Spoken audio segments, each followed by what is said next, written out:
my thing is with mental health. Yeah. I have a son who has mental disabilities, and it has been hard to get him any kind of assistance. What's his diagnosis? Asperger's, autism. Yeah. He's got several. We have been here 5 years, but he's been diagnosed with this since he was about 9 years old. And we have just had struggles and struggles to get him assistance. Now he's in a day program, but it's still fighting for the disability. How old is he? He is 27. He just turned 27. So I'll close with this, and then I want to shake hands and take pictures and all that for my birthday. In 1998, I was a candidate. I decided I was going to run in a different way. I wanted to learn, to listen, to learn before I threw out my 5-point plan to cure the common cold, which is what politicians are compelled to do. And so I was in a town hall meeting, and this lady says, "You don't care about people like me." And I said, "Well, I don't know you." And, "No, you don't care because you're a conservative, and conservatives don't care about my family." My family is Milton, my husband. Her name was Bertha Aponte de la Rosa from Fort Lauderdale.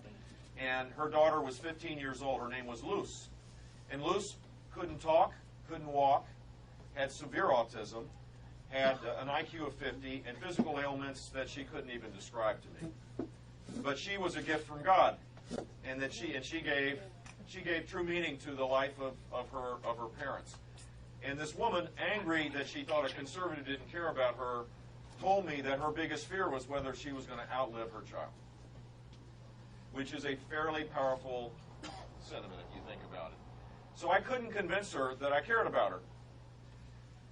And I just met her. So it was understandable that being as angry as she was, that she would say that. So I said, "Tell you what, I'll be your student.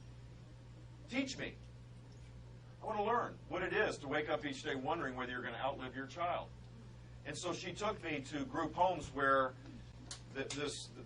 people like Luz were treated with dignity and respect. And then we went to these warehouses, effectively, these big institutionalized settings. It cost more, but people weren't treated well. They were basically kept out of sight, out of mind. God forbid if we were with people with different abilities.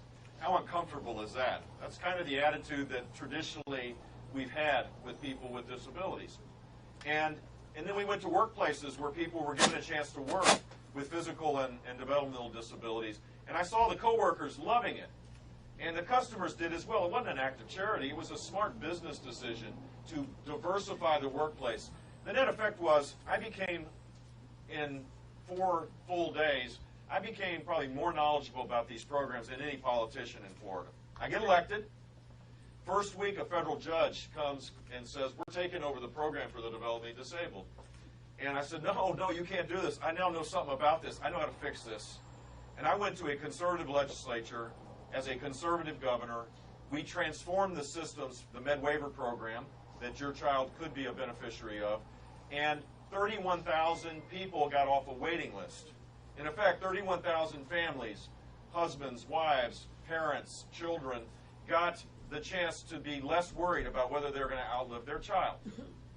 If you believe, like I do, that life is a gift from God, that it is divinely inspired, then your child has as much benefit to society as Lindsey Graham or me or anybody else. That's what I believe.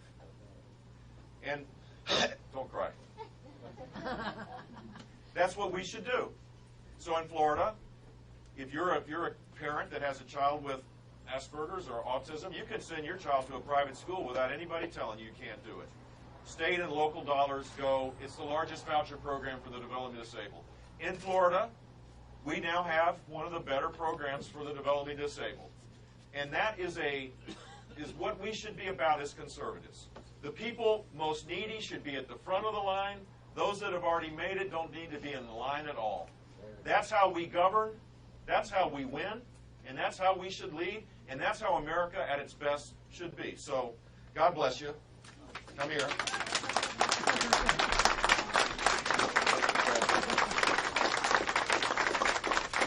Don't leave South Carolina, but there's a place for you in Florida if you haven't.